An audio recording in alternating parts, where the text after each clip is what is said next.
I worked 3 jobs while my brother bought Teslas. I ate ramen while he vacationed in Europe.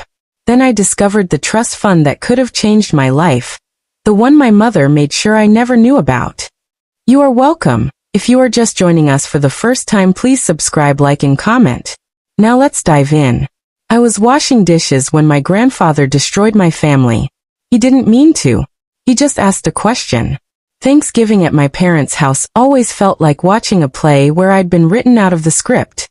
My brother Marcus held court in the living room, talking about his latest consulting venture, while Mom refreshed his wine glass like he was visiting royalty. Dad nodded along, proud. I got the kitchen. Molly, honey, can you handle the dishes? Mom had asked, not really asking. She was already walking away, her hand trailing across Marcus's shoulder as she passed. I'd driven 3 hours for this. Worked a double shift yesterday to afford the time off. Brought the cheapest wine because that's what my budget allowed, and watched Mom set it on the counter, unopened, while she poured from Marcus's $40 bottle. Grandpa Joe found me elbow deep in soap suds. He was the only one who ever did. There's my girl, he said, squeezing my shoulder. His eyes were sharp for 83, the kind that actually saw you. How's school? Good. Busy. I didn't mention I'd picked up a 3rd tutoring gig to cover textbooks. Why would I? You always were the smart one. He pulled out his phone, scrolling with the careful concentration of someone who'd taught himself technology out of sheer stubbornness. Hey, did you get the email about your trust fund? Quarterly statement came through last week.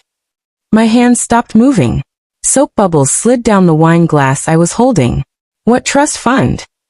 He looked up, confused. The one I set up when you turned 18. Same as Marcus's. I send the statements every quarter. He turned his phone toward me. See? This email address. Your mom set it up for you. I stared at the screen. The email address wasn't mine. It was my mother's. The wine glass slipped. It didn't break, just settled into the sink with a dull thunk. From the living room, I could hear Marcus laughing at something, my father's voice joining in. Molly. Grandpa Joe's voice seemed to come from very far away. I looked toward the dining room. My mother stood frozen in the doorway, a serving platter in her hands. Her face had gone the color of old paper. Our eyes met. And I knew. 10 years. 10 years of we can't afford that. 10 years of maybe community college first. 10 years of watching Marcus get his business loans, his down payment, his dream wedding. 10 years of me believing I was just the daughter who cost too much. Grandpa. I heard myself say, my voice strange and calm. Can you forward me those statements? All of them. My mother's mouth opened. Nothing came out. Sure, sweetheart. What's your real email? I told him. He started typing. My mother set the platter down very carefully and walked toward me. I smiled at her. Kept smiling. Let's talk about this later, Mom. After dinner. I dried my hands. Picked up the cheap wine I'd brought. Opened it myself.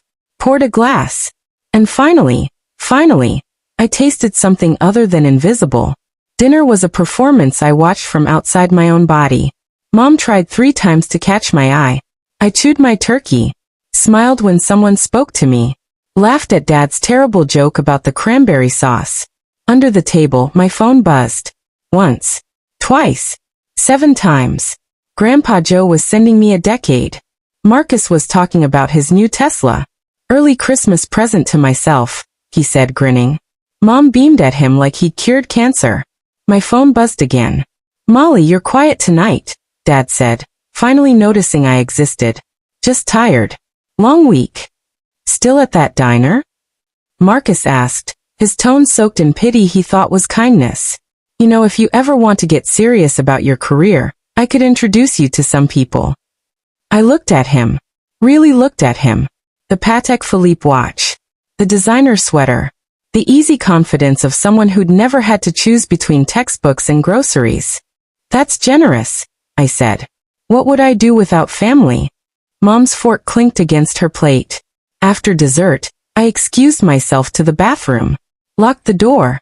Opened my email. Grandpa's messages filled my screen. Attachments. So many attachments.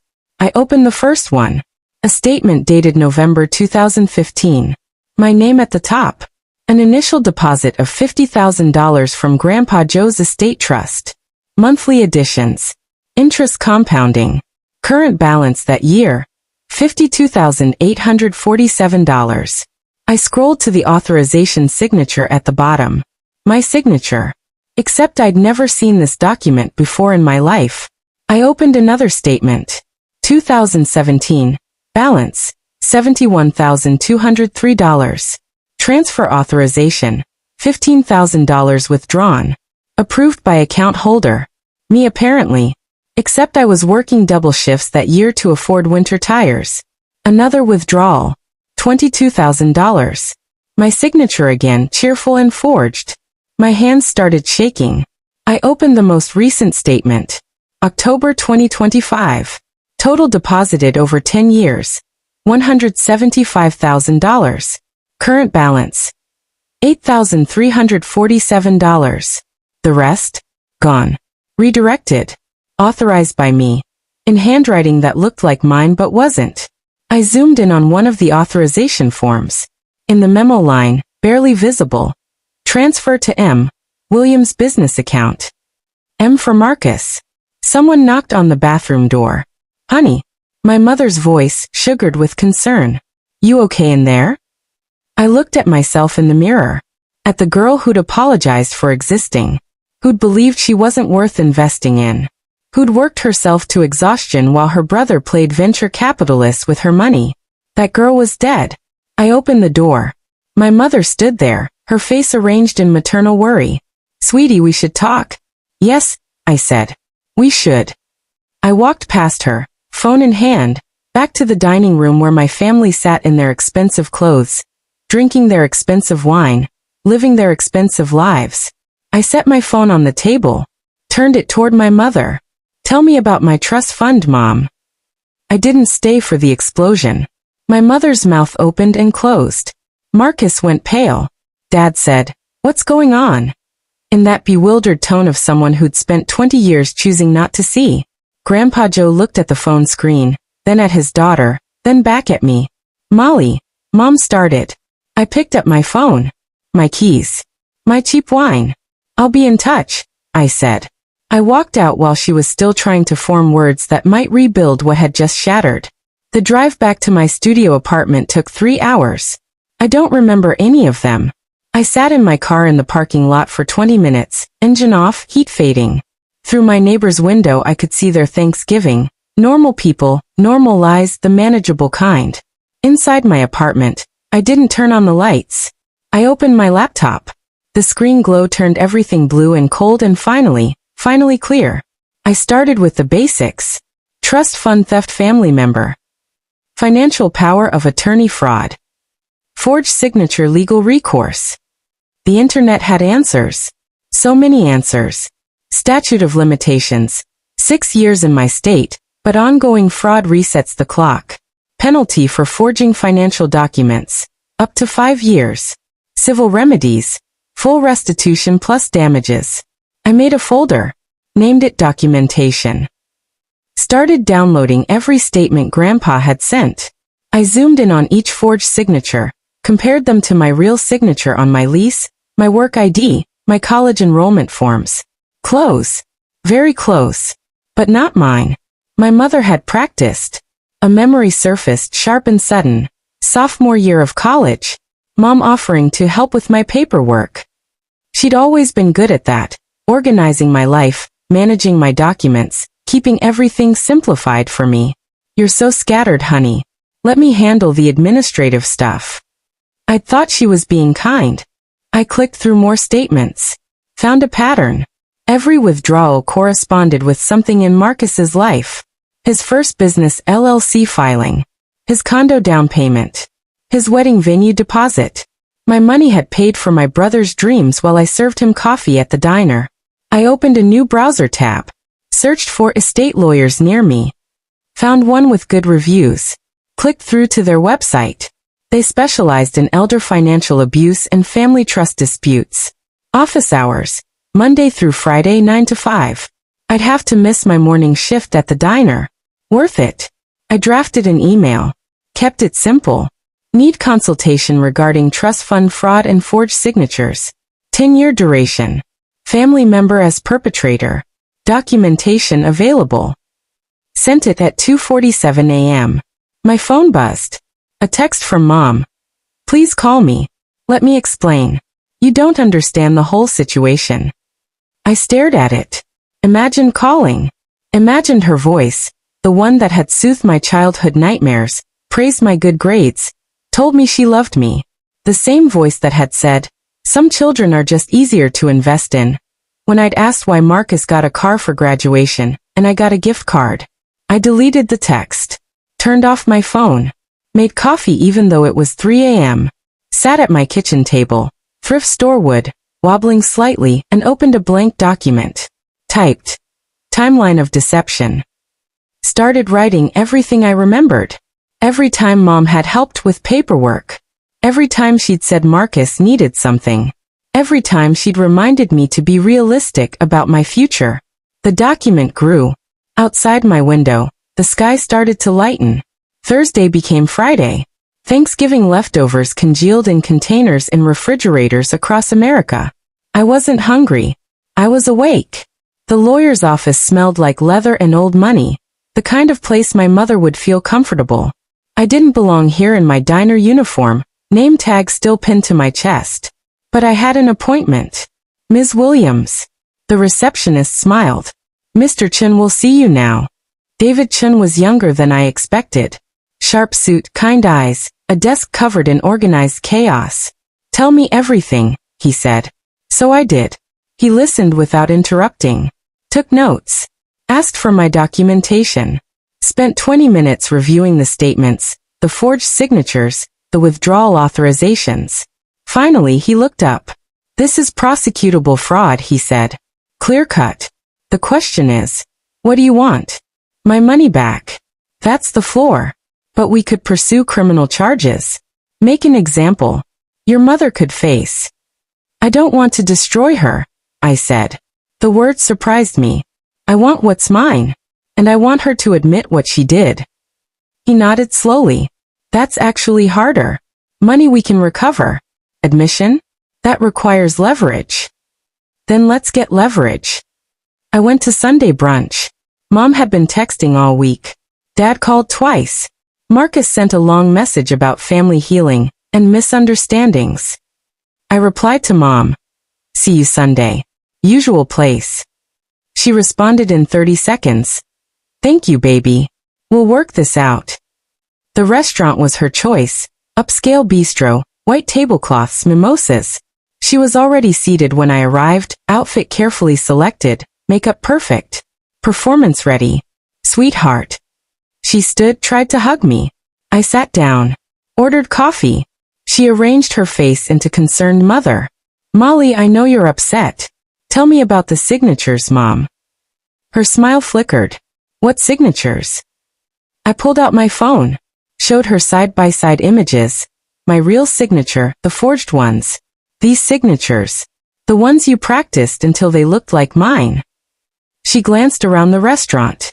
Lowered her voice. You don't understand. Marcus's business needed capital, and you weren't using. Wasn't using my own money. My voice stayed level. Come. The money I didn't know existed because you intercepted every statement for 10 years? I was protecting you. She reached across the table. I moved my hand. You were so young, so irresponsible with finances. I knew Marcus could turn that money into something. He turned it into 3 failed businesses and a Tesla. Her jaw tightened. You're being dramatic. Am I? I sipped my coffee. Here's what happens next. You have a lawyer draw up a restitution agreement. Full amount. $175,000 plus 10 years of compounded interest. Payment plan acceptable. You sign it. You acknowledge in writing that you redirected my trust fund without authorization. Or what? Or I file criminal charges. Fraud. Forgery. Elder abuse for manipulating Grandpa Joe. She laughed sharp, bitter. You wouldn't. I stood up. Put $20 on the table for my coffee. You have 1 week, Mom. After that, I let my lawyer decide. I walked out while she was still calculating whether I was bluffing. In my car, my hands finally shook. But I started the engine. Drove away. Didn't look back. The envelope arrived on Thursday. Not from my mother, from Grandpa Joe. Inside, a flash drive and a handwritten note on his old stationery. Molly, I went through my files. Found these. I'm so sorry. Grandpa. I plugged the drive into my laptop. Emails. Dozens of them. Years of correspondence between my mother and Grandpa Joe. I opened the oldest one. Dated August 2015, 2 months after my 18th birthday. From Claire Williams. To Joe Patterson. Subject. Molly's Trust Fund. Dad, I know you meant well setting up the fund for Molly, but I'm worried. She's not ready for this kind of responsibility. She's always been more scattered than Marcus, less focused. What if she wastes it on something impulsive? Could we redirect some of the funds toward Marcus's business instead? He has a real plan, real potential. Molly can access hers later, when she's more mature. I'll manage her statements in the meantime, keep everything organized for her. I'm her mother. I know what's best. My coffee went cold in my hand. I opened another. November 2016. From Claire Williams. To Joe Patterson. Subject. Molly's progress. Dad, I appreciate you asking about her, but honestly, she's struggling. Failed 2 classes this semester. I don't think college is really her path. Marcus, though, his startup is taking off. He could really use another capital injection. Molly won't even notice. She never asks about money. Some children are just easier to invest in. I had failed exactly 1 class that semester. Statistics. Retook it and got an A. The emails continued. Each one building a narrative I'd never lived. Molly's irresponsible. Molly's unfocused. Molly doesn't plan ahead. Molly wouldn't know what to do with that money. Molly, a fictional character my mother had created to justify theft. I found an email from 2019, the year I'd asked Mom if Grandpa could help with tuition. From Claire Williams. To Joe Patterson. Subject. Molly's request. Dad, please don't give Molly money directly. She came to me asking about tuition help, but she's already dropped out twice. Not true. I'd never dropped out, and I don't want to enable her pattern of starting things she can't finish. If you want to help, send it to me. I'll make sure it goes to something worthwhile. I remembered that conversation with Mom. Her sympathetic smile. I asked Grandpa, honey, but he's on a fixed income. We all have to make sacrifices. I'd worked double shifts for 3 months to cover that semester. Marcus had bought a boat that summer. The last email was dated 6 months ago. From Joe Patterson. To Claire Williams. Subject. Quarterly statement. Claire, I'm sending Molly's Q2 statement. The balance is getting low. Has she been making withdrawals for something important? From Claire Williams. To Joe Patterson. She's been investing in herself, Dad. Career training, that sort of thing. It's good to see her finally taking initiative. I'll make sure she gets the statement. Career training. I looked around my studio apartment. At my diner uniform hanging on the bathroom door. At my community college textbooks stacked on the floor, because I couldn't afford shelves. My mother hadn't just stolen my money. She'd stolen my story. Rewritten me into someone unworthy of investment, so she could justify giving my future to my brother. I closed the laptop. Sat in the dark. Thought about the girl my mother had invented. Irresponsible, scattered, incapable. That girl didn't exist. But I'd almost started believing in her. Almost internalized the narrative that I was the daughter who cost too much and delivered too little. My phone buzzed. Text from Mom. Molly, we need to talk about your unreasonable demands. Family doesn't sue family. Think about what you're doing to Marcus and your father. I typed back. I am thinking about what you did to me. Hit send. Then I forwarded every email from the flash drive to my lawyer. Added a note. This is who I'm dealing with. His response came in minutes. We have everything we need. I'll draft the demand letter tonight. I looked at my reflection in the dark laptop screen. Finally saw myself clearly. Not the girl my mother invented. The woman she created when she underestimated me. Grandpa Joe called at midnight. I can't sleep, he said. His voice sounded older than I'd ever heard it. Molly, I failed you. Grandpa. No. Listen. A shaky breath. I trusted her. My own daughter. She told me you were struggling, that you needed guidance. And I believed her because that's what fathers do. We want to believe our children. I pulled my blanket tighter. You didn't know. I should have asked you directly. Should have questioned why a smart girl like you kept making bad choices. He laughed bitterly. She was so convincing. Every email, every update, she painted this picture of you that didn't match the granddaughter I saw at holidays. But I told myself maybe I didn't know you as well as your mother did. What changed? That question at Thanksgiving. Your face, Molly. You looked like I'd spoken a foreign language. And Claire's face, pure panic. That's when I knew. I've been going through my files all week. Found things I'd forgotten. Times I'd questioned her, and she'd smoothed it over. Silence stretched between us. I want to help, he said finally. However you need. Testimony, documents, money for lawyers. Whatever it takes. I have a lawyer. He's good. Let me pay for him. Grandpa. Please. His voice cracked. Let me do this one thing right. I closed my eyes. Okay. And Molly? I'm changing my will. Claire doesn't get to manage anything anymore. The second call came 3 days later. Unknown number. Is this Molly Williams? A woman's voice, careful and warm. Yes. This is Rebecca Patterson. Your aunt. We've never met. I sat up. Mom's sister. Half-sister. Different mothers. I left the family 20 years ago. A pause. Your grandfather called me. Told me what Claire did to you. I didn't know he had another daughter. Claire made sure of that. I'm the family secret. The one who wouldn't play her games. Rebecca's voice hardened. When my mother died, Claire was executor. Convinced our father I was unstable. I got cut out of the will. Took me 5 years to prove financial manipulation, but by then the money was gone. My chest tightened. She's done this before. Control is her love language. Anyone who threatens that control gets rewritten or erased. A bitter laugh. I tried to warn your father before they married. She made sure he never spoke to me again. Why are you calling? Because I kept everything. Every email, every legal document from my case. Same patterns. Same language. Same excuses. Keys clicking in the background.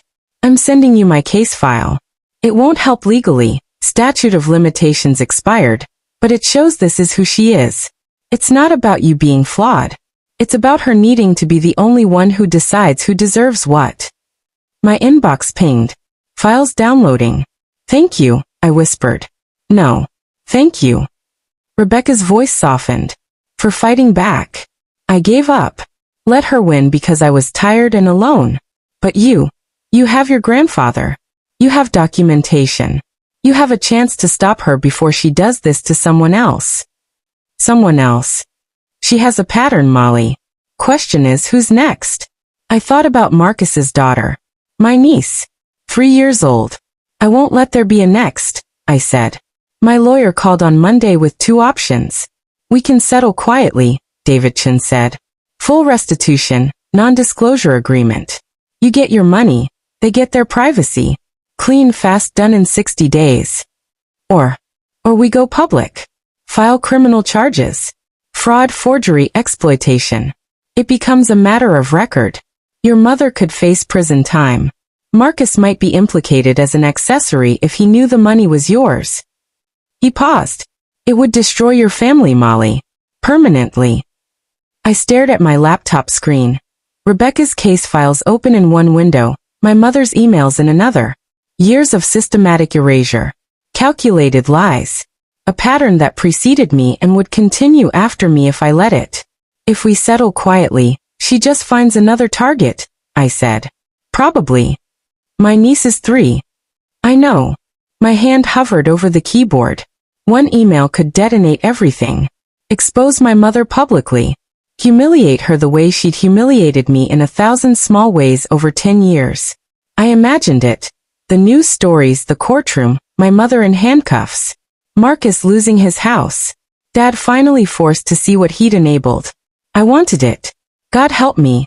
I wanted to watch her world collapse the way mine had at that Thanksgiving table. My phone buzzed. Text from Marcus. Molly, please. Mom's not sleeping. Dad's a mess. Can we just talk? Family doesn't destroy family. I typed back. Where was family when she forged my signature? His response took 5 minutes. I didn't know it was your money. I swear. She said it was hers to invest. Another lie? Or had Marcus been a pawn too? I looked at myself in the black mirror of my turned-off TV. Saw my mother's daughter. The capacity for cold calculation, for strategic destruction. The ability to justify anything in the name of being right. Was I seeking justice? Or just returning the hurt with interest? Rebecca had warned me. Don't become her while fighting her. I called David Chin back. The nuclear option, I said slowly. If we do it, who gets hurt most? Your mother, primarily. But also your father, your brother's business, your niece's stability. Sometimes justice has collateral damage. And if we settle? She writes a check, signs a confession, agrees to therapy and removes herself from all family financial decisions. But the world never knows. I closed my eyes. Give me 48 hours, I said. I needed to decide what kind of person revenge would make me. I called the family meeting for Sunday. Neutral ground, Grandpa Joe's house. Mom arrived with Dad and Marcus. She dressed carefully, soft sweater, minimal makeup, the costume of a wounded mother. I arrived with my lawyer and a folder. This is unnecessary, Mom said immediately. We're family. We can work this out. Sit down, Claire. Grandpa Joe's voice had an edge I'd never heard. We sat around his dining table. The same table where I'd eaten birthday cakes and Christmas dinners, where I'd believed I was loved equally. I opened the folder, laid out the bank statements in chronological order. 10 years, I said. $175,000. Redirected from my trust fund to Marcus's accounts. I placed the forged signatures next. My signature. Except I never signed anything. Mom's mouth opened. I raised my hand. I'm not done. I laid out her emails to Grandpa Joe. Here's where you told him I was irresponsible, unfocused, not worth investing in. I pointed to specific lines. Here's where you said I dropped out of college. I didn't. Here's where you said I wasted money. I never had access to it. Marcus stared at the papers, his face draining of color. You invented a version of me. I continued, my voice steady. Made her so flawed that stealing from her felt like protection. Molly, I was trying to help. Mom started. No.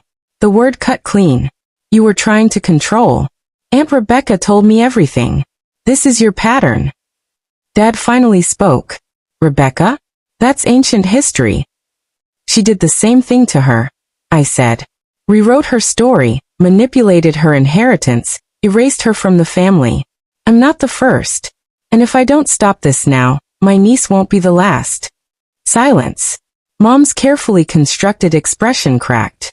You'd destroy your own family over money? You already did that. I pulled out 2 documents. Here's what happens next. Option 1. You sign a restitution agreement. Full repayment over 5 years. Written admission of what you did. You remove yourself from all family financial matters.